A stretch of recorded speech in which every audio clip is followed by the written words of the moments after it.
கபீரின் செய்தி கடவுள் சிந்தனையா அல்லது உலக விவாதங்களா? ஜகத்குரு தத்வதர்ஷி சந்த் ராம்பால் ஜி மகாராஜ் கபீர்ஜியின் இந்த செய்தி இன்றும் நம் வாழ்விற்கு முக்கியத்துவமானது. இதில் நாம் சரியானதை மற்றும் தவறானதை அடையாளம் காண வேண்டும்.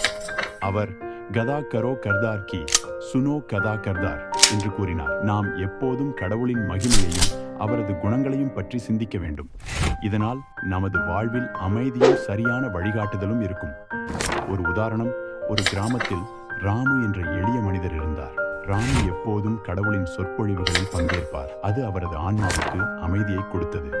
அவரது வாழ்க்கை கடவுளின் திசையில் நகரத் தொடங்கியது. ஒரு நாள் சிலர் இடையே நடந்த ஒரு ஆபாச தேவையற்ற விவாதங்களை கேட்க சென்றார். அதை கேட்டதும் அவரது மனம் கலங்கியது. அந்த விவாதம் அவரை கடவுளிடமிருந்து விலக்கிச் செல்வதை உணர்ந்தார். அவர் உடனடியாக அந்த விவாதங்களை கைவிட்டு மீண்டும் பக்தியின் சரியான பாதைக்கு திரும்பினார். வாழ்க்கையில் எப்போதும் தவறான எண்ணங்கள் மற்றும் விவாதங்களில் இருந்து விலகி கடவுளின் மகிமையை சந்திக்க வேண்டும் என்பதே கபீர்ஜியின் செய்தி.